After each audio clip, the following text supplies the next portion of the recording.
Hey, bonjour tout le monde, alors j'espère que vous allez bien, j'espère que vous êtes en forme. Nouvelle vidéo, plutôt en mode retour d'expérience, même si c'est pas vraiment complètement un retour d'expérience, mais c'est plutôt un avis sur un sujet donné.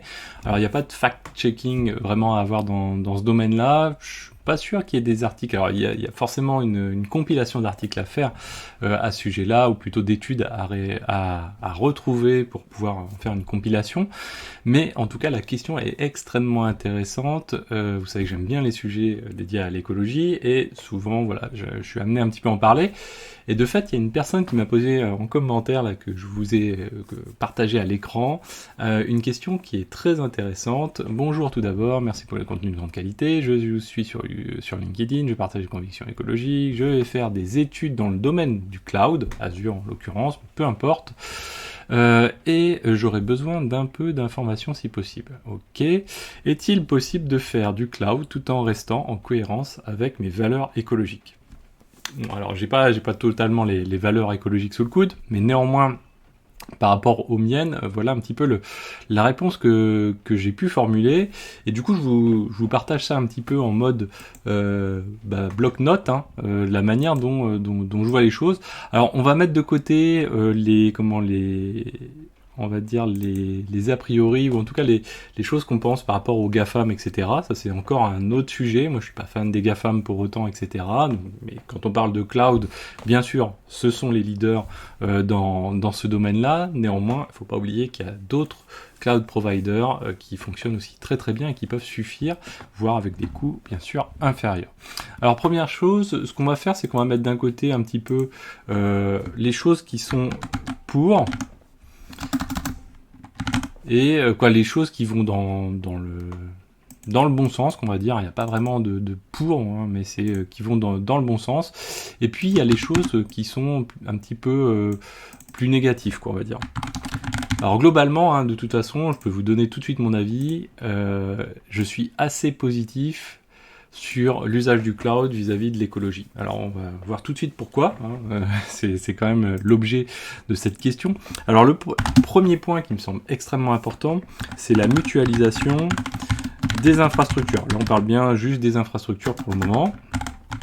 Alors qu'est-ce que j'entends par là? C'est que tout simplement, faire de l'hébergement, c'est un métier.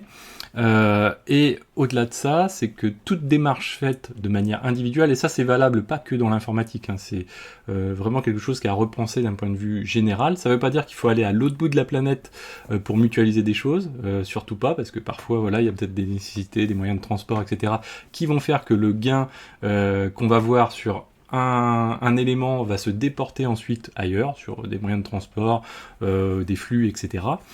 Là, en l'occurrence, sur l'informatique, nous, c'est quelque chose qui est assez simple, d'autant plus qu'on sait que les coûts réseau ont un impact relativement faible en matière notamment de gaz à effet de serre et sur d'autres impacts également. Donc c'est relativement limité sur ces aspects-là, donc c'est pas le coût de transport, on va dire, lié au réseau, etc., qui dispose d'un coût. La mutualisation des infrastructures, tout simplement parce que, comme je vous disais, c'est un métier, c'est-à-dire que les sociétés de cloud provider, et c'est aussi valable pour les sociétés d'hébergement, eux, leur objectif, c'est quand on construit un data center, c'est de mettre le plus de choses à l'intérieur possible pour faire en sorte, voilà, que les coûts soient le plus dilués possible. Et donc, de fait, on allie à la fois le côté financier et le côté écologique, si j'ose dire, par ce biais-là. Si on prend le cas opposé, c'est l'hébergement individuel. Là, c'est vraiment du gâchis total. Ça se comprend tout de suite, hein. C'est-à-dire quelqu'un qui dispose d'un NAS, je sais pas, de 5 Tera, qui va déjà pas les remplir, qui va laisser tourner ça toute la journée pour que ce soit utilisé quelques fois seulement dans la journée, là, bien sûr, c'est du gâchis à côté de cloud provider, etc. Donc, ça, c'est quelque chose qui est important, et comme je vous disais, c'est un métier, hein, donc le fait d'avoir un data center, on va mutualiser plein de choses, l'alimentation, les clims, vraiment beaucoup de choses, alimentation en eau, etc. Donc il y a vraiment beaucoup de choses à faire, et pour chaque petite sous-partie, c'est extrêmement technique, et l'optimisation de chacune de ces sous-parties fait appel à des compétences, que ce soit en électronique, comment on va dire, on va dire plus généralement en compétences d'un point de vue construction, élaboration, R&D par rapport à chacune de ces briques prises individuellement. Donc ça également hein, des connaissances éventuellement scientifiques dans ces domaines-là, puisque ça évolue quand même aussi au fur et à mesure. Donc ça c'est important. La deuxième chose aussi, c'est la compétence. Donc, comme je vous le disais, la compétence en mutualisation. Donc là, c'est allié bien sûr avec la mutualisation des infrastructures, mais aussi il faut avoir les personnes compétentes. Et ça, c'est pas évident du tout. Il n'y en a pas tant que ça, hein. C'est quand même un secteur assez pointu et tout le monde ne travaille pas dans ces domaines-là, tout le monde ne cherche pas, c'est pas forcément le truc qui attire le plus par ailleurs. Et par exemple, hein, vous avez donc le groupement qu'on va dire l'Open Compute Project. Vous avez d'ailleurs la chaîne YouTube qui existe, vous pouvez aller regarder. Il y a plein de R&D qui est faite dans le domaine de l'hébergement, sur les infrastructures notamment, et sur cette mutualisation, et ça c'est extrêmement important, ce qu'un particulier ne saura pas faire de toute façon. Vous pouvez passer votre vie à étudier ces choses-là et tout, vous allez faire forcément des choses au fur et à mesure de mieux en mieux, mais c'est un vrai métier, et pour même pouvoir faire ça cette propre R&D, il faut avoir de fortes volumétries, etc. pour pouvoir justement appréhender les problématiques liées à la mutualisation. Alors ensuite, il y a, alors pour pas réutiliser le terme mutualisation, il y a le fait de densifier. Alors là, on est à une couche, on va dire, supérieure. Densifier les applicatifs, on va dire. En tout cas, le parc de serveurs mis à disposition. Là, tout simplement, cette fois-ci, le but, c'est de faire en sorte de mettre le plus d'applications possible sur un même serveur donné. Alors, bien sûr, avec une certaine cohérence, mais le fait de densifier les choses va permettre, et là encore, on allie à la fois l'écologie et le côté financier. Donc ça aussi, c'est quelque chose qui est très important. Il faut rappeler, donc j'en profite pendant qu'on est au début de la vidéo, c'est pas non plus sur les data centers où on fait les plus grosses économies, que ce soit en matière de gaz à effet de serre, que ce soit en matière d'impact. C'est sur les terminaux, les devices que se repose en essentiel l'impact du numérique. Hein. On est sur quelque chose qui représente plus de 65% au niveau des terminaux, voire plus. Après, c'est bien sûr des variations au niveau de chacun des pays. Donc ça, c'est quelque chose qui est très important, malgré tout, de prendre en compte ces éléments-là. Et l'avantage, c'est que, comme je vous disais, c'est que ça touche aussi les pépettes, donc du coup il y a aussi un intérêt à agir dessus. C'est pour ça que généralement les progressions, ou une partie des progressions dans ces domaines-là ont déjà été faites. S'il y avait une limitation éventuellement à trouver, ce serait peut-être sur l'expansion des choses. Alors densifier les applicatifs, ça c'est quelque chose qui est important. Donc là c'est valable pour les ressources, donc CPU, RAM, volume de stockage par exemple, et ça signifie aussi le fait d'avoir donc de mutualiser et surtout d'avoir on va dire la possibilité, compte tenu du nombre, de profiler des serveurs aussi en fonction des applicatifs que l'on va avoir. C'est aussi une des forces du cloud, et notamment aussi avec une couche encore au-dessus, c'est la livraison de services déterminés. Donc ça c'est le quatrième point, hop, ce sont les services dans le cloud.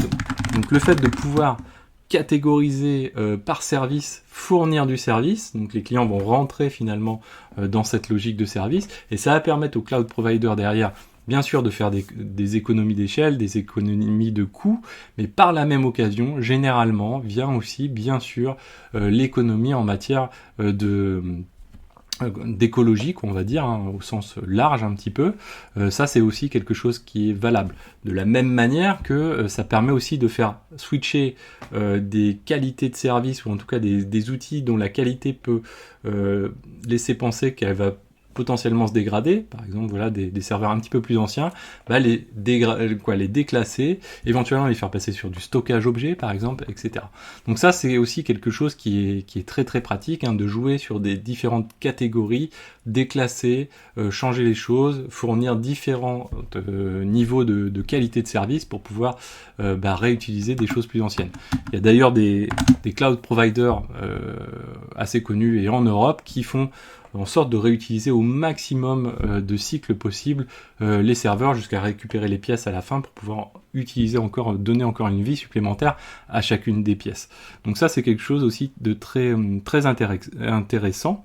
Il y a aussi les options qui sont fournies dans ces services de provider. On va voir par exemple le scaling. Si vous faites du scaling sur votre propre infrastructure à vous, potentiellement ça va pas toujours évident dans tous les cas, c'est possible, mais c'est pas toujours évident dans tous les cas, et ça va peut-être nécessiter des compétences particulières que vous ne pourrez pas forcément vous payer. Donc ça, où vous n'allez pas forcément pouvoir attirer les gens. Donc ça aussi, c'est quelque chose d'important. Dans le même type d'options intéressantes, vous avez aussi le fait d'arrêter, par exemple, des instances. Voilà, il y a des cloud providers qui fournissent ça, c'est-à-dire vous avez une pré-production, un environnement de dev ou de test, vous savez que la nuit vous l'utilisez pas ou le jour vous l'utilisez pas, eh bien vous pouvez shut down sur des plages périodiques et faire en sorte de couper l'infrastructure, donc gain de coût pour vous, et de l'autre côté, en matière d'économie, bien sûr les gens s'y retrouvent, donc ça c'est assez sympathique, ça permet aussi de réutiliser ces serveurs à d'autres fins, etc. Enfin, sous réserve de mutualisation, bien sûr. Ensuite, l'autre élément qui est intéressant et qui peut jouer dans les deux sens, c'est la région, la localisation, qu'on va dire. La région et la localisation. Ça aussi, c'est quelque chose d'extrêmement important. Pourquoi ? Parce que tout simplement, si on prend juste deux pays côte-côte, la France, l'Allemagne de l'autre côté, la France un grand parc nucléaire, c'est une exception dans le monde, on va dire, et du coup, l'énergie qui est fournie en France, globalement, a un faible impact au niveau gaz à effet de serre, donc ça c'est plutôt cool, en tout cas pour la fourniture d'électricité. Ce qui n'est pas le cas par exemple en Allemagne, avec l'utilisation de charbon de manière relativement abondante, notamment au cours de ces derniers mois. C'est aussi le cas dans d'autres pays comme aux États-Unis. Après, à regarder au cas par cas, la localisation doit se prendre en compte au niveau des data centers, mais derrière, ça vous donne surtout vous en tant que client la possibilité de choisir cette région et de se dire, ok, la région en question elle est située plutôt dans ce type de pays, dans ce type de localisation, elle bénéficie peut-être la fourniture d'un barrage hydroélectrique juste à côté, et du coup dans ce cas-là c'est extrêmement positif, même si on n'est pas forcément dans un pays qui prend en compte ces choses-là. Et plus ça va aller, plus ces options vont devenir un petit peu une règle, je pense, en tout cas ça va évoluer plutôt dans le bon sens. Donc ça c'est positif. Dans le même genre négatif, c'est effectivement j'ai la localisation et je vais partir sur une mauvaise localisation, et là bingo, du coup plutôt que d'avoir un effet relativement moindre, vous allez avoir un impact relativement important. Alors de tête, ça peut varier assez nettement. Alors je sais plus, sur un serveur un petit peu moyen, là vous pourrez fact-checker par exemple sur le site Boavista, j'ai en tête quelque chose de genre que je vous dise pas de bêtises, 8 tonnes de CO2 sur le cycle de vie intégral pour un serveur donné, et donc ça en France, et pour le même genre de choses, je crois que c'est 13 tonnes en Allemagne ou quelque chose de ce goût. Petit coup de téléphone, petite interlude. Donc c'est vraiment quelque chose d'extrêmement important à prendre en compte. Ensuite, il y a la complexité des applicatifs. Ça aussi, encore un élément important à prendre en compte, plutôt en tout cas à se méfier plus exactement. C'est-à-dire qu'en fait, au fur et à mesure des années, les applicatifs sont devenus de plus en plus élaborés et font appel à de plus en plus d'éléments. Par exemple, sur la stack observabilité, on va stocker beaucoup plus de métriques, beaucoup plus de logs, et on va faire ce qu'on ne faisait pas avant, c'est-à-dire du tracing qui peut prendre aussi de très fortes volumétries. Et au-delà de la volumétrie proprement dite, il va falloir pouvoir les exploiter, il va falloir avoir de la ressource pour pouvoir les exploiter, du CPU, de la RAM, etc. Donc ces choses-là, ont un poids non négligeable sur ces aspects-là. Donc vous voyez que des fois, les effets mode, en tout cas mode qui vont certainement durer, ont un impact non négligeable à prendre en compte. Quand on fait ces choix-là, il ne faut pas les faire de manière anodine, ça a un effet non négligeable aussi d'un point de vue financier. C'est quelque chose d'important, et même si la boîte a des moyens, derrière il faut aussi avoir ce regard-là. Donc aussi, finalement, si on prend du recul par rapport à tout ça, quelle est la clé la plus déterminante dessus? On n'en a pas parlé jusqu'ici, mais la clé la plus déterminante est souvent la plus difficile et qui est le fondement même un petit peu des discussions, ou en tout cas des discussions qui seront à venir, dans les années à venir, c'est finalement pourquoi faire. Là, c'est plutôt au niveau business que ça se décide, mais derrière, c'est bien d'avoir des infrastructures optimisées, etc. Mais si c'est pour stocker des bouches en cœur en mode selfie, ou encore des sites de géants des énergies fossiles, par exemple, bien sûr, là, on a tout faux, quoi. C'est pas là-dessus. Alors, c'est pas là-dessus effectivement que l'impact de la société en question est le plus important, mais néanmoins derrière, on peut faire de l'optimisation, tout ce que vous voulez, ça changera pas grand-chose à la problématique. Donc derrière, il faut bien avoir ça en tête. Il faut toujours avoir les choses en amont, autant que possible. Alors c'est pas à vous de faire ces choix-là, bien sûr, encore que il y a des mouvements à l'heure actuelle, notamment dans pas mal d'écoles d'ingénieurs, alors dans la tech assez peu, mais dans pas mal d'écoles d'ingénieurs, pour essayer de sensibiliser les jeunes par rapport à ça, et de se dire que finalement, aussi, c'est au moment de l'emploi que ces choix se font. Donc ça, c'est aussi quelque chose qui est très très important à avoir en tête. Les choses bougeront. On parle de sociétés comme Total, par exemple, qui ont un peu plus de mal à recruter actuellement. La tendance restera celle-ci tant que on aura des facteurs qui seront de plus en plus prégnants, notamment pour les générations à venir ou les générations actuelles actives. Donc ça, voilà, c'est quelque chose qui est important. Toujours éviter d'utiliser avant même que de réutiliser ou de recycler. C'est un petit peu les phases. C'est d'abord éviter, ensuite réutiliser, ensuite recycler, et après éventuellement on va passer en mode achat ou en mode action pour faire les choses. J'espère que cette vidéo vous a plu, n'hésitez pas à laisser des commentaires, à mettre des pouces bleus, et moi je vous dis à très bientôt sur Xavki. Ciao à tous.